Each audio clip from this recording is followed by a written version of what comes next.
سب سے پہلی بات، انسانیت کا اور نوع انسانی کا ازلی اور ابدی دشمن وہ ابلیس لعین ہے۔ یہ چونکہ چیزیں ایسی ہیں کہ جو ماوراء الطبیعات سے متعلق ہیں۔ ابلیس جن ہے، جن انویزیبل ورلڈ سے تعلق رکھتا ہے، غیر مرئی جو نظر نہیں آتی۔ فرشتے انویزیبل ورلڈ سے تعلق رکھتے ہیں، غیر مرئی جو نظر نہیں آتی۔ یہ ہم جو ہے اور یہ حیوانات دنیا میں جو ہے یہ مرئی ہے، ویزیبل ہے۔ آج کا عام ذہن جو انسان کا بن چکا ہے، سائنٹزم جسے کہا جاتا ہے، سائنسی نقطہ نظر، اس کا عام لوگوں پر بھی اثر یہ ہوا ہے کہ جو انویزیبل ورلڈ ہے اس کی باتوں کی طرف توجہ نہیں کرتے۔ ہاں عقیدہ تو ہے کہ ہے، جن بھی ہے، فرشتے بھی ہیں، لیکن کوئی ان کی اہمیت ہماری نگاہوں میں نہیں۔ ساری نگاہیں مرکوز ہے visible world, physical world. Meta physics کا تو مضمون بھی اب سمجھ رہے ہیں کہ ختم کر دینا چاہیے، یونیورسٹیز سے فلسفے کے ڈپارٹمنٹس ختم ہو رہے ہیں، کیا ضرورت ہے اس کی؟ اصل شے یہ دنیا ہے، یہ عالم ہے، یہ کائنات ہے، یہ مادہ ہے، یہ حیات انسانی، حیات دنیاوی ہے۔ اس پر میرا جو مارکت الارا مضمون تھا 1967 کے جون میں جو چھپا تھا، اسلام کی نشرت ثانیہ کرنے کا اصل کام، کہ جو عہد حاضر کی جو تہذیب ہے اس کے 3 بنیادی اصول کیا ہیں؟ خدا ہے یا نہیں ہے چھوڑو، اس بحث پہ نہ پڑھو، کائنات تو ہے نا، مادہ تو ہے نا، روح کوئی شے ہے یا نہیں ہے کیا پتا، کسی نے دیکھی نہیں آج تک، لہذا اس کے بارے میں گفتگو کا فائدہ کیا؟ وقت کا سیاح۔ عالم آخرہ کوئی ہے یا نہیں ہے کیا پتا، کس نے آ کے بتایا مرنے کے بعد، لہذا اس بحث میں نہ پڑھو، یہ عالم دنیا تو ہے نا، اٹس ویری مچ پریزنٹ، لہذا ساری توجہ اس پر صرف کرو۔ تو خدا کے مقابلے میں کائنات پر توجہ، روح کے مقابلے میں مادے اور جسم پر توجہ، حیات اخروی کے مقابلے میں حیات دنیاوی پر توجہ۔ یہ ہے اصل میں کرکس آف دی میٹر، اس تہذیب جدید کا خلاصہ یہ۔ دیکھیے اللہ تعالیٰ نے جو مخلوقات پیدا کی ہیں ان میں ایک تقسیم تو ہو سکتی ہے ذی حیات اور بغیر حیات، جاندار چیزیں اور بے جان چیزیں۔ بے جان چیزیں بے شمار، یہ تمام فلکیات، یہ پوری کائنات، یہ زمین، یہ پہاڑ، یہ شجر و حجر، کیا؟ لیکن ایک ہے جاندار۔ ان جانداروں میں ایک تقسیم ہے، 2 کا تعلق غیر مرئی دنیا سے ہے، انویزیبل ورلڈ سے۔ فرشتے جو دکھائی نہیں دیتے، ان کی پیدائش ہوئی ہے نور سے۔ دوسرے جنات جو انسانوں سے پہلے پیدا کیے گئے، آدم سے پہلے، وَالْجَانَّ خَلَقْنَاهُ مِن قَبْلُ مِن نَارِ السَّمُومِ، جنات کو تو ہم بہت پہلے پیدا کر چکے تھے آگ کی نور سے، وہ بھی نظر نہیں آتے۔ تیسرے انسان اور اس دنیا میں جتنے بھی حیوانات ہیں، ان کا جو مادہ ہے وہ ارض، یہ زمین ہے، یہ مٹی سے بنے، تراب سے بنے، کرسٹ آف دی ارتھ سے بنے۔ اب ان میں ایک تقسیم ہے، ایک وہ ہے، ان تمام میں شعور تو ہے، حیوانات میں بھی شعور ہے، خود شعوری جسے کہتے ہیں سیلف کانشسنس، یہ صرف 3 میں ہے، فرشتہ، جن اور انسان۔ حیوانات میں خود شعوری نہیں ہے، کانشسنس ہے، سیلف کانشسنس نہیں ہے۔ تھوڑی سی بات سے سمجھا دوں آپ کو، میں دیکھ رہا ہوں، آپ مجھے دیکھ رہے ہیں، کتا بھی کوئی یہاں ہوتا تو مجھے دیکھ رہا ہوتا، لیکن کتے کو مجھے دیکھتے ہوئے یہ احساس نہیں ہوتا کہ میں دیکھ رہا ہوں، یعنی کتے کو یہ احساس نہیں ہوتا کہ وہ دیکھ رہا ہے، مجھے دیکھ تو رہا ہے، اس کو میں کا احساس نہیں ہے کچھ۔ میں جب دیکھ رہا ہوں تو میں سمجھتا ہوں میں دیکھ رہا ہوں، میں ہوں کوئی شے جو دیکھ رہا ہوں، یہ خود شعوری ہے، سیلف کانشسنس۔ کسی بھی کام کو کرتے ہوئے اپنے وجود کا احساس، میرا فیصلہ ہے، میری رائے ہے، یہ ہے در حقیقت سیلف کانشسنس، انا، سیلف، خودی۔ یہ حیوانات میں نہیں ہے، یہ ہے صرف ملائکہ، جنات اور انسان۔ اب یہاں مسئلہ پڑ گیا، بڑا پرپیچ مسئلہ۔ اللہ تعالیٰ نے پہلے انسانی ارواح کو پیدا کیا نور سے، پھر ناک سے پیدا کیا، نار سے، آگ سے جنات کو، پھر مٹی سے بنایا، آدم کا حی اللہ، اس میں روح پھونک دی، اب آدم بن گئے۔ اعلان یہ کر دیا کہ خلافت عرضی جو ہے وہ آدم کو عطا کی جا رہی ہے. یہ پیش پڑ گیا. اس پر تھوڑا سا اشکال تو فرشتوں کو بھی ہوا. قرآن میں ہے سورہ بقرہ کے 4 رکوع میں اتجعل فیہا من یفسد فیہا ویسفک الدماء ونحن نسبح بحمدک ونقدس لک. پروردگار اس آدم کو تو خلافت دے رہا ہے، زمین کے اندر اختیار دے دے گا، یہ تو فساد کرے گا، خوریزی کرے گا، ہم تیری تسبیح و تحمید میں لگے ہوئے ہیں، جو بھی حکم ہو ارشاد ہو ہم بجا لاتے ہیں، تو ضرورت کیا ہے؟ اس کا جواب اللہ نے دیا انی اعلم ما لا تعلمون. میری مشیت، میری حکمت وہ میں ہی جانتا ہوں، ضروری نہیں کہ تم اس کو شیئر کر سکتے. لیکن یہ جنات میں سے ایک جن تھا عزازیل. اب دیکھیے کہ جنات کو ایک قرب حاصل ہے ملائکہ کے ساتھ. کیوں؟ وہ نور سے پیدا کیے گئے، یہ نار سے پیدا کیے، کتنا قرب ہے دونوں میں. انسان پیدا کیا گیا مٹی سے، مٹی انرٹ ہے، آگ بھڑکتی ہے، اوپر اٹھتی ہے، شعلہ زنگ ہوتی ہے، انرجی ہے اس میں. نور اور نار میں بڑا قرب ہے. اور عربی کے ایک قاعدے سے تو یہ ایک ہی لفظ ہے، مادہ ایک ہی ہے، حروف علت جو ہے ایک دوسرے کی جگہ آ جاتی. یہ قرب ہے، اگرچہ زمین و آسمان کا فرق ہے دونوں. فرشتہ نور سے پیدا کیا گیا ہے، وہ پاک ہے، وہ اللہ کے کسی حکم کی خلاف ورزی کر ہی نہیں سکتا. لا یعصون اللہ ما امرہم ویفعلون ما یؤمرون. وہ جو بھی اللہ تعالیٰ حکم دیتا ہے اس کی کوئی معصیت نافرمانی نہیں کرتے، بلکہ جو حکم لیا جاتا مان لیتے. ذرا سا اشکال ہوا تھا، پوچھ لیا، جواب مل گیا، خاموش ہو گئے بس. لیکن عزازیل نامی ایک جن تھا جو ایک تو جن ہونے کی نسبت سے فرشتوں سے کچھ نہ کچھ مماثلت تھی، قرب تھا. دوسرے یہ علم میں، زہد میں، عبادت میں اتنا اونچا تھا، اتنا اونچا تھا، اتنا اونچا تھا کہ یہ ملائکہ ہی کے صف میں شامل ہو گئے. اس نے علم بغاوت بلند کر دیا. جب حکم دیا گیا کہ سجدہ کرو آدم کو، اب یہ دیکھیے کس قدر یہ اہم مضمون ہے. اور آپ سوچ رہے ہیں یہ باتیں آج پہلی مرتبہ ہمیں اس طرح سنائی جا رہی ہیں. یہ باتیں تو علم میں آتی نہیں ہمارے.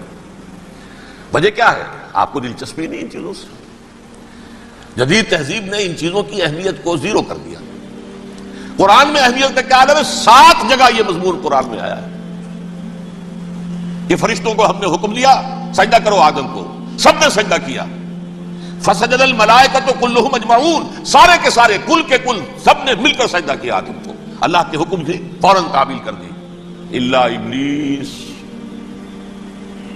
ابا واستکبر وکان من الکافرین. ابلیس نے نہیں کیا، انکار کیا، استکبار کیا، گھمنڈ کیا.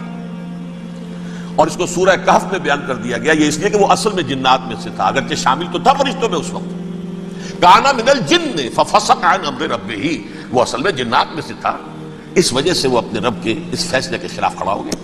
سرکشی تھی اس میں. یہ معاملہ اتنا اہم ہے، اب آپ سمجھیے کہ 7 مرتبہ سورہ بقرہ، سورہ اعراف، سورہ حجر، سورہ بنی اسرائیل، سورہ کہف، سورہ طٰہٰ، سورہ صاد، 6 مکی صورتوں میں ذکر ہے یہ، اور ایک مدنی صورت سورہ بقرہ. ان میں سے اکثر مقامات پر پھر جب اللہ نے کہا کہ اچھا تم نے یہ سرکشی کی ہے اور ہمارے حکم کی خلاف ورزی کی ہے تو یہاں سے نکل جاؤ، دفع ہو جاؤ، تم مردود ہو، مردود، ملعون. ان علیک لعنتی الی یوم الدین، اب تجھ پر لعنت رہے گی میری قیامت کے دن تک. اس نے کہا اچھا پروردگار پھر مجھے ذرا مہلت دے دے. رب فانظرنی الی یوم یبعثون، قیامت تک میری زندگی طویل کر دے. فذهب فإنك من المنظرین، کہہ دیا اچھا جاؤ، تمہاری یہ درخواست بھی ہم نے قبول کی. انہوں نے کہا پروردگار اب میں اس آدم کو بھی گمراہ کر کے چھوڑوں گا اور آدم کی نسل کو تباہ کر کے چھوڑوں گا. انتہائی شدید چیلنج کے انداز میں یہ قرآن مجید میں 4-5 مرتبہ مضمون آیا ہے. میں نے صرف 2 جگہ سے آپ کو اس وقت کوٹ کر کے سنایا تھا. سورہ اعراف میں اللہ تعالیٰ فرماتے ہیں قالا، اس پر ابلیس نے کہا فبما اغویتنی، تو اے رب جو تو نے مجھے گمراہ کیا ہے، مجھے دلیل کر دیا، مجھ پر فوقیت دے دی اس کو. انا خیر منہ، میں اس سے بہتر ہوں. خلقتنی من نار وخلقتہ من طین، بنایا تو نے مجھے آگ سے اور اس کو بنایا مٹی سے. پھر مجھ سے مطالبہ کہ میں سجدہ کروں، اور میں نے سجدہ نہیں کیا تو تو نے مجھے ملعون قرار دے دیا. قال فبما اغویتنی لاقعدن لهم صراطک المستقیم، اب میں یہ نسل آدم کے لیے اس کو برباد کرنے کے لیے تیری سیدھی راہ کے اوپر گھات میں بیٹھوں گا، سیدھے راستے پر چلنے نہیں دوں گا۔ ثم لآتینہم من بین ایدیہم، پھر میں ان پر حملہ آور ہوں گا ان کے سامنے سے بھی، ومن خلفہم ان کے پیچھے سے بھی، وعن ایمانہم ان کے داہنی جانب سے بھی، وعن شمائلہم ان کے بائیں جانب سے بھی، ولا تجد اکثرہم شاکرین، اور تو دیکھے گا کہ ان کی اکثریت تیری شکر گزار بندوں پر مشتمل نہیں ہوگی۔ یہ چیلنج تھا، اور ایک چھوٹا سا چیلنج جو سورہ صاد میں آیا ہے، اور یہاں تو اس نے اللہ کے جلال کی قسم کھا کر کہا، قال فبعزتک لأغوینہم اجمعین، اے رب تیری عزت تیرے جلال کی قسم ہے میں ان سب کو گمراہ کر کے چھوڑوں گا، الا عبادک منہم المخلصین، سوائے ان میں سے وہ کچھ لوگ جنہیں تو خالص اپنا بندہ بنا لے، جنہیں تو اپنا بندہ بنا لے۔ مخلص، مخلص نہیں، مخلص یہ مفعول ہے، فاعل نہیں ہے، جسے تو بنا لے۔ بعض لوگوں کو اللہ چن لیتا ہے، ہو اجتباکم، تمہیں چن لیا ہے، استفاء اجتباء، وہ بچیں گے جن کو تو اپنی خاص امان میں لے لے گا، باقی میں سب کو گمراہ کر کے چھوڑوں۔ یہ ہے اصل دنیا میں نوع انسانی کا ابدی دشمن، ازلی سے ابدی تک۔ اور اس میں نوٹ کیجئے کہ اس کی اصل بنیاد کیا ہوئی؟ دو لفظ، تکبر اور حسد۔ استکبرا، تکبر کیا، انا خیر منہ، میں اس سے بہتر ہوں۔ یہ ساری بس کی گانٹھ یہی ہے، سب سے بڑی گمراہی کی وجہ یہی ہے۔ اسی لیے کہا ہے حدیث میں، لن يدخل الجنہ من کان فی قلبہ مثقال حبۃ من کبر، جنت میں ہرگز وہ شخص کبھی بھی داخل نہیں ہو سکے گا جس کے دل میں رائے کے دانے کے برابر بھی کبر ہے۔ تکبر سب سے بڑا جرم ہے۔ الکبر ردائی، اللہ فرماتا ہے یہ تکبر یہ تو میری چادر ہے۔ کوئی شخص تکبر کرتا ہے تو گویا میری چادر گھسیٹ رہا ہے میرے کندھے سے۔ عرب میں کسی شخص کی توہین کرنی ہوتی تھی تو اس کی چادر گھسیٹتے تھے، ننگا کر دیا گویا کہ یہ میری ردائی ہے، الکبر ردائی، یہ میری چادر ہے، یہ جامہ مجھے زیب دیتا ہے، مجھ پر راستہ تھا۔ اور حسد، آدم کو جو برتری عطا ہو گئی اس حسد کی آگ میں وہ جل رہا ہے اور اس کا انتقام لینا چاہتا ہے۔ آدم سے بھی، آدم کو بھی گمراہ کیا، جنت سے نکلوایا، ویسے نکلنا تو انہیں تھا ہی مشیت اذنی میں، لیکن فوری طور پر اللہ کے حکم کی خلاف ورزی تو کروائی نا۔ فعصى آدم ربہ فغوى، آدم نے اپنے رب کے حکم کی نافرمانی کی اور گمراہ ہوا عارضی طور پر۔ یہ دوسری بات ہے، توبہ کر لی، اللہ نے توبہ قبول فرما لی، معاف کر دیا۔ وہ مستقل جو ہے وہ نسل انسانی پر اس گناہ کا اثر متوارث طور پر نہیں آ رہا ہے، ختم ہو چکا معاملہ، ہوا تھا ہو گیا۔ فتلقى آدم من ربہ کلمات فتاب علیہ انہ هو التواب الرحیم۔ اور توبہ کی شان یہ ہے جب وہ قبول ہو جائے اللہ کی جناب میں، کہ التائب من الذنب کمن لا ذنب لہ، گناہ سے توبہ کرنے والا ایسے ہوتا ہے جیسے اس نے کبھی گناہ کیا ہی نہیں تھا۔ لیکن بارہ کو گمراہ کرنے میں کامیاب ہو گیا، حضرت آدم اور حوا کو بھی، اور نوع انسانی کی عظیم اکثریت، عظیم اکثریت، عظیم اکثریت اس کے داؤ میں آئی ہوئی ہے نہیں۔ کتنے ہیں وہ عباد اللہ المخلصین، الا عبادک منہم المخلصین، کتنے ہیں جو واقعتاً خالصتاً اللہ کے بندے بن گئے، جنہیں اللہ نے اپنا بنا لیا، اپنا قرار دے دیا۔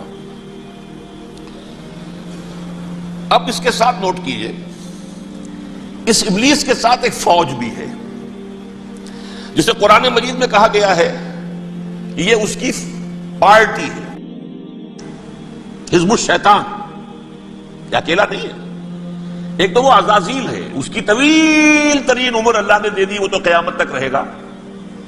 باقی بھی جنات جو ہیں ان کی نسل میں سے، یا اس کی نوع میں سے، اس کی نسل میں سے، جنات کی عمریں انسانوں کی عمروں سے زیادہ ہیں، بہت زیادہ ہیں، لیکن پھر بھی اتنی نہیں ہے۔ یہ خاص ہے اس کا معاملہ کہ اس نے کہا تھا رب انظرنی الی یوم یبعثون، مجھے دے دے مہلت اس وقت تک تاکہ میں ثابت کر کے دکھا دوں کہ جسے تو نے یہ خلافت دیا یہ اس کا اہل نہیں ہے۔ Let me prove this point, ولا تجد اکثرہم شاکرین، تو ان کی اکثریت کو شکر گزار نہیں پائے گا۔ وہ ابلیس جو ہے وہ ریکروٹ کرتا ہے اپنے فوجی، اول تو خود جنات میں سے جو اس کے نمبر 1 لشکری ہے۔ قرآن مجید میں اس کا اشارہ دیا گیا ہے، انہو یراکم ہوا وقبیلہ من حیث لا ترونہم۔ دیکھو لوگوں، اے انسانوں، وہ ابلیس لعین عزازیل اور جو اس کے قبیلے کے لوگ ہیں، جنات ہیں، وہ تمہیں وہاں سے دیکھتے ہیں اور تاکتے ہیں اور حملہ کرتے ہیں جہاں سے تم انہیں نہیں دیکھتے. وہ غیر مرئی ہیں، انویزیبل ہے، تمہیں نظر نہیں آتے. ویزیبل دشمن کا وار تو روک لو گے، انویزیبل کا کیسے روکو گے؟ انہو یراکم ہوا وقبیلہ، اکیلا ہی نہیں ہے وہ تو تمہیں تاکتا ہے، تم پر حملہ کرتا ہے، گھات میں لگ کر جو ہے تمہارے اوپر حملہ کرتا ہے، وہ بھی اور اس کے ساتھ اس کے قبیلے کے لوگ، جنات بھی، من حیث لا ترونہم، جہاں سے کہ تم انہیں نہیں دیکھتے. لیکن اس کے علاوہ وہ انسانوں میں سے بھی ریکریوٹ، رنگ روٹ، وہ بٹوا کر وہ جو ہے ان کو اپنے پاس رکھتا ہے فوج کے اندر. جس کی سب سے بڑی مثال کیا ہے؟ سورہ مجادلہ میں اللہ تعالیٰ نے منافق، حالانکہ وہ کون تھے؟ بظاہر حضور کا کلمہ پڑھنے والے، حضور کے پیچھے نماز پڑھنے والے، اسلام کا دعویٰ کرنے والے، ان کو اللہ فرماتا ہے اولئک حزب الشیطان الا ان حزب الشیطان هم الخاسرون، یہ شیطان کی پارٹی کے لوگ ہیں. وہاں مقابلے میں آیا ہے اولئک حزب اللہ الا ان حزب اللہ هم المفلحون. یہ دو پارٹیاں ہیں، حزب اللہ اللہ کی پارٹی جو اس کے مخلص بندے ہیں، وہ اللہ کی پارٹی، اور جو شیطان کے مرید بن گئے اس کے ہاتھ پر بیعت کر لی، لہذا وہ اس شیطان کی پارٹی کے لوگ ہیں، چاہے وہ انسان ہو چاہے جن ہو. تو انسانوں میں سے بھی اس کے حزب میں، اس کی پارٹی میں اس کے ایجنٹ ہیں اور بہت ہیں، بلکہ بہت سے تو ایسے ہیں کہ جو جنات کے بھی کان کتر دیں، ان کو بھی شیطنت سکھا دیں، پڑھا دیں.